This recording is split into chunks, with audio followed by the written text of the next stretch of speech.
स्वागत है आपका हमारे स्टडी मैथ क्लास चैनल में। आशा करता हूँ आप लोग बहुत अच्छे होंगे। आज हम आपको इस वीडियो में बताएंगे कि दो सदिशों के बीच की न्यूनतम दूरी ज्ञात कीजिए। तो देखिए कक्षा 12 के चैप्टर नंबर 10 से लिया गया है, जो आपके बोर्ड में हर साल 5 नंबर का पूछा जाता है। तो अगर आप लोग शुरू से लेकर लास्ट तक पूरा वीडियो देख लेंगे तो आप लोग दो सदिशों के बीच की न्यूनतम दूरी ज्ञात करना सीख जाएंगे। तो चलिए अब हम पहला नंबर बताते हैं।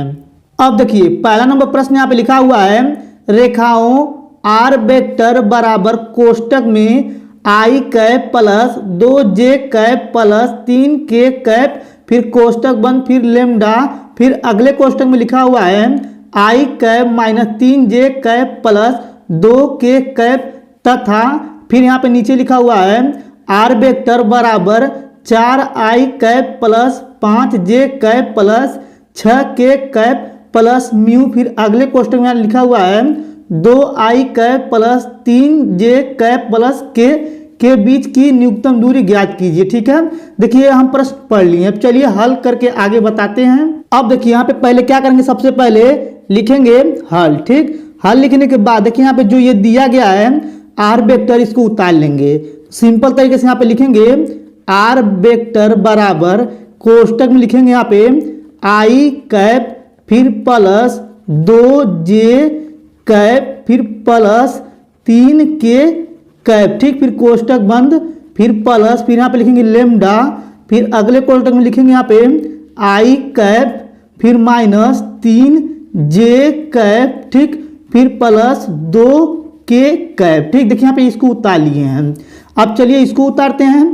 देखिए यहाँ पे लिखेंगे सिंपल तरीके से आर वेक्टर बराबर 4i कैप, ठीक, फिर प्लस 5j कैप, ठीक, फिर प्लस 6k कैप, ठीक, फिर प्लस, फिर यहाँ पे म्यू, यहाँ पे दिया म्यू लिख देंगे।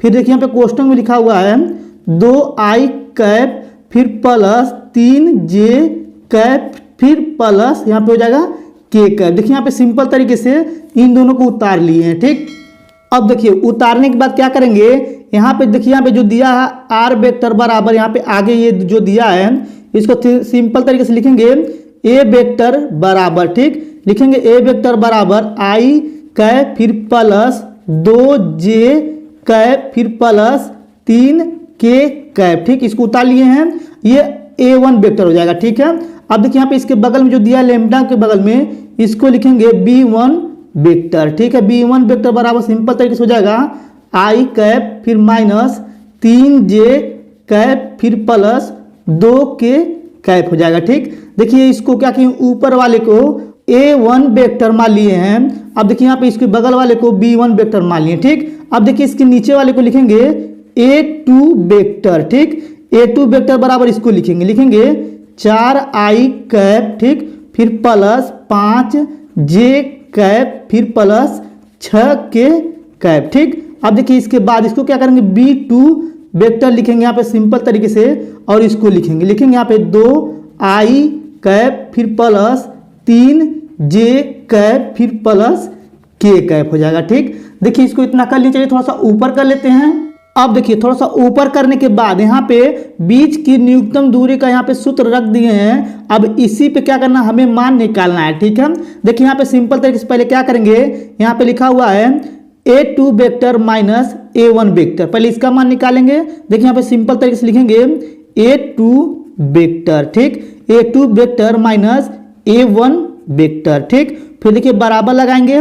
देखिए यहाँ पे a2 वेक्टर का मान जो यहाँ पे दिया है नीचे इसको लिखेंगे सिंपल तरीके से 4i कैप फिर प्लस 5j कैप फिर प्लस 6k कैप हो जाएगा। ठीक है, फिर देखिए इसको कोष्टक में लिख देंगे और देखिए इसके बीच में माइनस लगा देंगे। अब देखिए यहाँ पे सिंपल तरीके से a1 वेक्टर का मान रखें, देखिए यहाँ पे ऊपर दिया है तो लिखेंगे i कैप फिर प्लस 2j कैप फिर प्लस 3k कैप हो जाएगा। ठीक, फिर कोष्टक बंद हो जाएगा। अब देखिए इसके बाद क्या करेंगे, इसको उतार लेंगे, लिखेंगे 4i कैप फिर प्लस 5j कैप फिर प्लस 6k कैप। ठीक, अब देखिए इसके चिन्ह से गुणा कर देंगे माइनस से, इसका चिन्ह बदल जाएगा, हो जाएगा यहाँ पे i कैप माइनस में फिर माइनस 2 जे कैप हो जाएगा, फिर माइनस 3 के कैप हो जाएगा। ठीक है, अब देखिए इसके बाद सिंपल तरीके से क्या करेंगे, यहाँ पे देखिए 4 आई कैप है और यहाँ पे 1 है, तो घटा देंगे तो बचेगा 3 आई कैप। ठीक, फिर देखिए यहाँ पे 5 जे कैप है और यहाँ पे माइनस 2 जे कैप है, तो घटाएंगे 5 में से तो बचेगा प्लस में 3 जे कैप। ठीक, फिर देखिए यहाँ पे 3 के है और यहाँ पे 6 है, तो 6 में से 3 घटाएंगे तो बचेगा प्लस में 3 के कैप। ठीक, इतना अच्छे से समझ में आ गया होगा। चलिए थोड़ा सा ऊपर कर लेते हैं।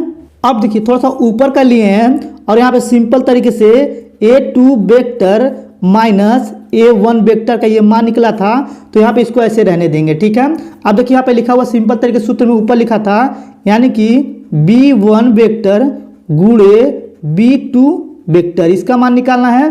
सिंपल तरीके से बराबर लगाएंगे और देखिए यहाँ पे इस प्रकार से माड बना देंगे। ठीक, माड बनाने के बाद देखिए यहाँ पे यानी कि ऊपर यहाँ पे दिया था, देखिए यहाँ पे सिंपल तरीके से ऊपर यहाँ पे दिया है B1 की जगह दिया है, देखिए यहाँ पे ये वाला दिया है और यहाँ पे B2 की जगह दिया, यहाँ पे सिंपल तरीके से ये दिया हुआ है। तो देखिए इसमें आई है, इसमें आई है, इसमें जे है, इसमें जे है, इसमें के है, इसमें के है। तो सिंपल तरीके से लिखेंगे यहाँ पे आई कैप, ठीक, फिर यहाँ पे हो जाएगा जे कैप, ठीक, फिर के कैप हो जाएगा। ठीक है, देखिए इसको लिख दिए हैं।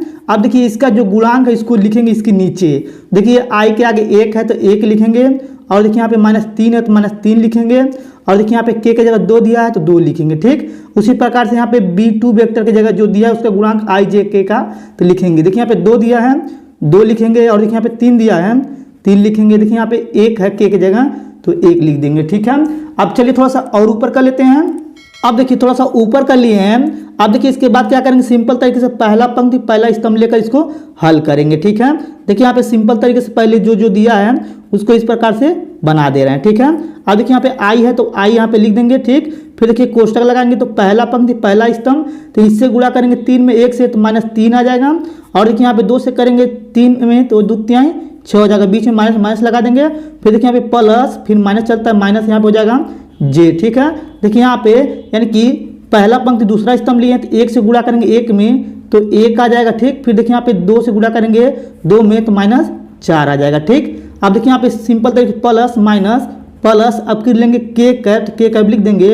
अब देखिए पहला पंक्ति तीसरा स्तंभ तो 3 1 कम 3 हो जाएगा यहाँ पे। फिर देखिए इससे गुणा करेंगे तो 3 दूनी 6 माइनस है तो माइनस ऑलरेडी यहाँ पे प्लस हो जाएगा 6 लिख देंगे। ठीक, अब देखिए इतना आपको अच्छे समझ में आ रहा होगा। अब देखिए इसके बाद क्या करेंगे, सिंपल तरीके से यहाँ पे लिख देंगे जो दिया यानी कि आई कैप। ठीक है, फिर देखिए इसको जोड़ेंगे तो सिंपल तरीके से माइनस में 9 आ जाएगा, 9 लिख देंगे। फिर माइनस यहाँ पे हो जाएगा सिंपल तरीके से जे कैप, फिर गुणे 4 में से घटाएंगे 1 तो बचेगा -3, फिर यहाँ पे हो जाएगा प्लस के कैप। ठीक, फिर देखिए इसको जोड़ लेंगे तो हो जाएगा सिंपल तरीके से 9। ठीक, अब देखिए इसके बाद क्या करेंगे, इसको गुणा कर लेंगे तो हो जाएगा यहाँ पे -9 आई कैप, फिर यहाँ पे हो जाएगा माइनस माइनस प्लस 3 जे कैप। ठीक, फिर यहाँ पे हो जाएगा प्लस 9 के कैप। ठीक, इतना अच्छे समझ में आया होगा। अब देखिए इसके बाद यहाँ पे लिखेंगे B1 वेक्टर गुणे B2 वेक्टर। ठीक, अब देखिए इसको क्या करेंगे, सिंपल तरीके से इसका माड निकालेंगे। देखिए यहाँ पे लिखेंगे B1 वेक्टर गुणे B2 वेक्टर का माड। ठीक, माड बनाने के बाद क्या करेंगे, सिंपल तरीके से देखिए इन सभी का वर्क करेंगे यानी कि करनी बना देंगे और देखिए आई की आगे दिया 9 तो -9 का वर्क करेंगे। ठीक, फिर देखिए जे के आगे दिया 3 तो 3 का वर्क करेंगे। ठीक, फिर यहाँ पे देखिए के बगल में दिया यहाँ पे आगे 9 तो 9 का वर्क कर देंगे। ठीक है, अब देखिए इसका वर्क करेंगे तो सिंपल तरीके से करनी में आएगा ये 9 81, फिर प्लस 3 तरीका हो जाएगा यहाँ पे 9, फिर यहाँ पे हो जाएगा 81। ठीक, इतना अच्छे समझ में आ रहा होगा आपको। इतना करने के बाद फिर देखिए यहाँ पे क्या करेंगे, सिंपल तरीके से इसको जोड़ देंगे पूरा टोटल को तो यहाँ पे आ जाएगा 171 आ जाएगा। ठीक है, अब देखिए यहाँ पे सिंपल तरीके से क्या करेंगे, यहाँ पे लिखेंगे B1 वेक्टर गुणे B2 वेक्टर का जो माड आया है सिंपल तरीके से यहाँ पे जो दिया है करनी में 171 आया है। ठीक है, अब चलिए थोड़ा सा ऊपर कर लेते हैं। अब देखिए थोड़ा सा ऊपर करने के बाद यहाँ पे सिंपल तरीके से क्या करेंगे, लिखेंगे B1 वेक्टर गुणे B2 वेक्टर माड में। ठीक, फिर बराबर लगाएंगे और देखिए 171 जो दिया है इसको तोड़ सकते हैं 3 गुणे 19, ठीक। यानी कि इसको जब तोड़ेंगे तो 169 आएगा, ठीक है। अब देखिए इसके बाद क्या करेंगे, फिर यहाँ पे बराबर लगाएंगे और देखिए यहाँ पे करनी में यहाँ पे देखिए 3 3 मिल रहा है, तो एक 3 बाहर आ जाएगा और करनी में बचेगा 19, ठीक है। अब देखिए इसके बाद यहाँ पे बचेगा सिंपल तरीके से b1 वेक्टर गुणे b2 वेक्टर माड में बराबर इसका मान जो आएगा 3 करनी में 19 आ जाएगा, ठीक है।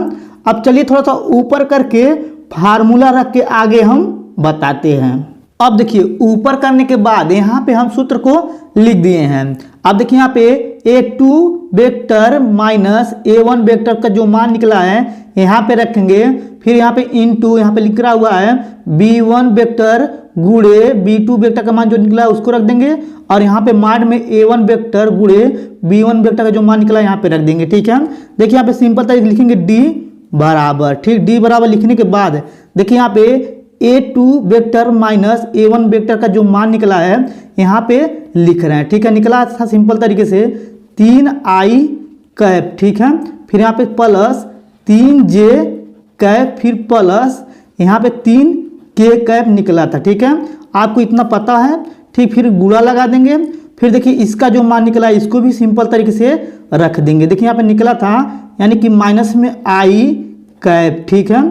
फिर सिंपल तरीके से यहाँ पे था यानी कि प्लस 3j कैप, ठीक। फिर प्लस 9k कैप था, ठीक है। फिर देखिए इसको भी क्वेश्चन में कर देंगे, फिर देखिए इसके बाद बटा लगा देंगे, और देखिए जो इसका मान निकला था सिंपल तरीके से निकला था यहाँ पे लिख देंगे। देखिए यहाँ पे निकला था 3 करनी में 19, ठीक। फिर देखिए यहाँ पे माड लगा देंगे, ठीक। अब देखिए यहाँ पे लिखेंगे d बराबर, ठीक। d बराबर लिखने के बाद देखिए यहाँ पे सिंपल तरीके से क्या करेंगे, i से i वाले में गुणा करेंगे और j से j वाले में गुणा करेंगे और k से k वाले में गुणा करेंगे। देखिए यहाँ पे 3 से करेंगे यहाँ पे 9 में, तो सिंपल तरीके से माइनस 27 हो जाएगा, 27 लिख देंगे। और देखिए i और i का गुणा हुआ तो i स्क्वायर कैप आएगा, तो उसका मान 1 होता है, ठीक है। तो उसको नहीं लिखेंगे। फिर देखिए यहाँ पे j यानी कि j के आगे 3 है, यहाँ पे भी 3 है j के आगे, तो 3 तरीका हो जाएगा प्लस में 9 लिख देंगे। फिर देखिए j कैप, फिर j कैप का गुणा होगा तो j स्क्वायर कैप आएगा, तो उसका मान 1 होगा, तो उसको भी गुणा करेंगे तो 9 ही आएगा, इसीलिए नहीं लिखेंगे, ठीक है। फिर देखिए यहाँ पे 3 से गुणा करेंगे 9 में, तो 9 तरीका हो जाएगा 27 प्लस में लिख देंगे। और देखिए यहाँ पे k कैप का गुणा होगा तो k कैप स्क्वायर आएगा, तो उसका भी मान 1 होता है, अगर 1 रखेंगे तो गुणा करेंगे 27 ही आएगा, ठीक है। फिर देखिए यहाँ पे बटे में जो दिया इसको लिखेंगे 3 करनी में 19, ठीक। फिर देखिए यहाँ पे माड लगा देंगे। अब देखिए इसके बाद सिंपल तरीके से 27 से 27 कट जाएगा, ठीक है। फिर देखिए यहाँ पे लिखेंगे d बराबर, यहाँ पे बचा है 9, फिर बटे में बचा है 3 करनी में 19, ठीक। अब देखिए 3 से इसको काट देंगे, 3 तरीका हो जाएगा 9, 3 1 कम 3, ठीक। फिर यहाँ पे बचेगा ऊपर 3 और नीचे बचेगा करनी में 19, ठीक है। देखिए आपका यही आंसर है, और इसको लिख देंगे वर्ग इकाई, ठीक है। देखिए ये पूरा आपका आंसर हो गया। अगर आपको ये मेरा पूरा वीडियो अच्छे तरीके से समझ में आ गया होगा तो हमारे वीडियो को लाइक और कमेंट जरूर कर दीजिएगा। अगर आप मेरे चैनल पर नहीं होंगे तो चैनल को सब्सक्राइब जरूर कर दीजिएगा। धन्यवाद।